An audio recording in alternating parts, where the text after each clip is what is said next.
Bismillahirrahmanirrahim. Assalamualaikum warahmatullahi wabarakatuh. Selamat melaksanakan ibadah saum semuanya. Teman-teman sekalian, alhamdulillah sekarang sudah hari yang ke-19 ya, atau ke-20 gitu ya, 19 ya. Nah, teman sekalian, bahwasanya ada amalan yang menjadi prioritas atau amalan unggulan. Walaupun sebenarnya banyak sekali amalan-amalan yang harus kita lakukan ketika melaksanakan ibadah saum. Kenapa? Karena salah satu manfaat dari ibadah saum dan juga keberkahan ibadah saum adalah kita ditambahkannya pahala-pahala yang begitu besar dan berlipat ganda. Bahkan kalau kita melihat sebuah riwayat, sahabat-sahabat Rasulullah SAW itu mereka berdoa dari 6 bulan sebelum jatuh bulan Ramadan. Kenapa? Karena ingin mendapatkan sisa usianya bisa masuk di bulan Ramadan. Nah, untuk menjelang 10 hari terakhir ini, tentu ini sebagai reminder, mengingatkan kembali. Kenapa? Karena sudah banyak sekali di masjid-masjid sudah mulai kosong. Bukan masjidnya yang menjadi lebar ternyata ya, tapi orang-orangnya yang tadinya pertama kali saum itu datang, begitu padat bahkan sampai keluar, tidak cukup di setiap masjid. Tapi sekarang sudah mulai berkurang. Nah, tentu perlu kita ingatkan untuk diri pribadi gitu kan. Ini adalah suatu kesempatan. Justru di 10 hari terakhir ini Rasulullah itu mengencangkan ikat pinggangnya ya, dan bahkan meninggalkan istri-istrinya. Coba, istrinya itu banyak ditinggalkan. Kita mah satu aja sulit untuk meninggalkan ya. Bahkan ada yang jomblo pun males juga gitu kan untuk mengejar Lailatul Qadar. Nah, teman sekalian, kalau kita melihat dari sebuah firman Allah Subhanahu wa taala, nanti korelasinya ada sebuah cerita atau story atau juga bahwasanya ada seorang sahabat Rasul yang bernama Tolha bin Ubaidillah. Beliau itu dulu sempat bermimpi. Bermimpinya kenapa?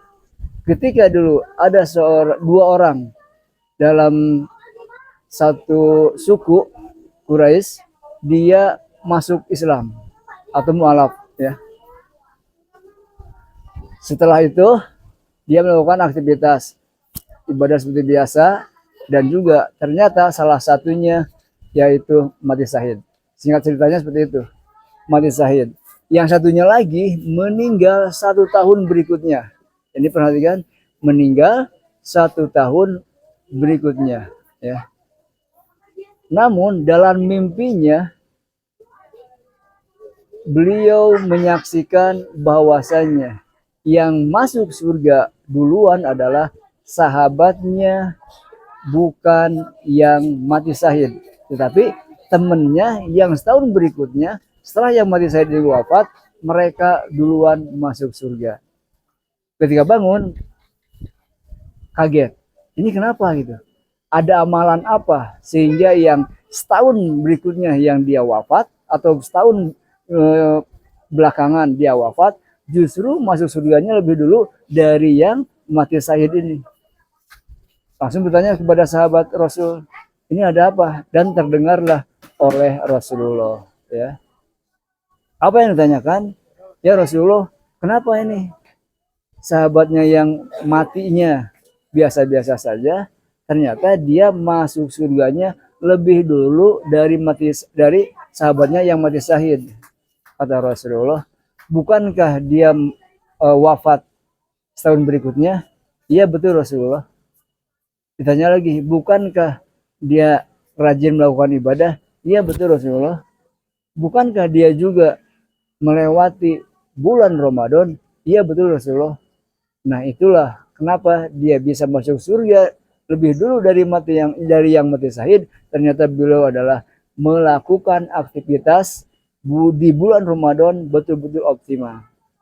Dalam Al-Quran dikatakan bahwasanya apa aja sih yang paling harus kita kerjakan dan kita optimalisasikan dalam melakukan ibadah di bulan Ramadan, yaitu ternyata cuma 3 ya. Satu, melaksanakan ibadah, yaitu membaca Al-Quran, yang selalu membaca Al-Quran. Perhatikan garis bawahnya apa? Selalu. Artinya dia nggak pernah bocor kalau setiap hari. Dia nggak pernah lupa. Jadi selalu ingat dan selalu baca Al-Quran. Yang kedua ada apa? yaitu waqimus sholah, yaitu melaksanakan ibadah sholat. Nah tentu teman-teman sudah biasa dengan sholat ibadah yang 5 waktu. Namun ketika bulan Ramadan, para sahabat itu, dan salah satu sahabat ini yang dulu masuk surga daripada yang syahid, dia memperbanyak ibadah sholatnya. Tapi bukan berarti yang tadinya 5 jadi 10 waktu, enggak. Tapi ketika dia melakukan ibadah sholat sunnah, dia memperbanyaknya. Ya, ketika ibadah sudah wudhu, dia 10 wudhu. Ketika ada keperluan lagi, sholat sunnah lagi. Pokoknya memperbanyak ibadah sholat. Dan sholatnya bukannya sekedar sholat biasa. Hanya menggugurkan kewajiban, tidak. Tapi juga memaknai apa yang dibacanya. Dan juga memberikan dampak ketika dalam kehidupan sehari-harinya. Yang ketiga apa?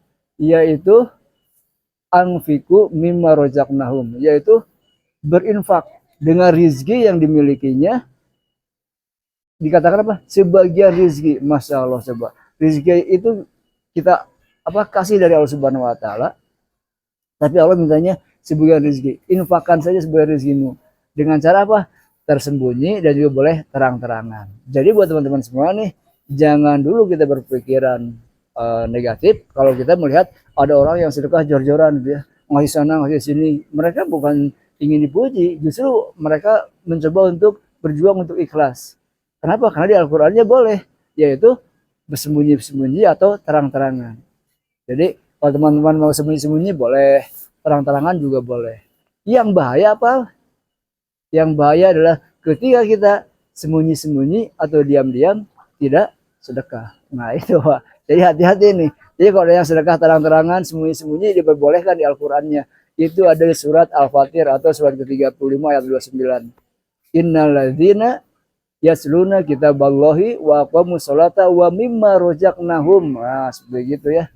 Nah, teman-teman semua, setelah itu teman-teman semua apa ya lagi yang dilakukan? Yaitu melakukan sedekah sembunyi-sembunyi atau juga terang-terangan. Dan ingat bahwasanya yang namanya sedekah tidak selamanya rupiah. Sedekah bisa dengan melakukan apapun. Semua kebaikan adalah sedekah.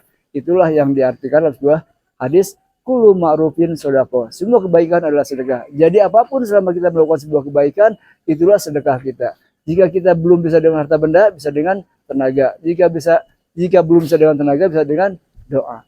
Kalau nggak bisa doa, ya kita doakan saja. Biar yang tidak bisa melakukan hal itu, alokasi hidayah. Biar bisa bersedekah dengan apa yang bisa. Ya. Jadi lakukanlah apapun itu ketika hal yang bisa kita lakukan untuk kebaikan, maka lakukan. Dan 10 hari terakhir ini, semoga ini menjadi sebuah pengingat. Mari kita sama-sama kembali membaca Al-Quran, tingkatkan membaca Al-Quran. Dan juga yang kedua, sholat semakin khusyuk dan semakin memahaminya. Dan yang ketiga adalah kita harus bersedekah dengan apa yang kita bisa atau dengan apa yang kita mampu. Nah teman sekalian, mudah-mudahan bisa bermanfaat. Dan apapun yang kita lakukan pada bulan Ramadan ini, tidak ada yang kita kejar kecuali biar kita menjadi orang yang bertakwa dan tentunya mendapatkan keridhaan dan kekuasaan dari Allah Subhanahu Wa Taala. Selamat berjuang, semangat untuk istiqomah dalam tilawah, semangat istiqomah dalam berjamaah sholat, dan juga semangat istiqomah dengan sedekah, walau hanya dengan senyum yang berkah. Assalamualaikum warahmatullahi wabarakatuh.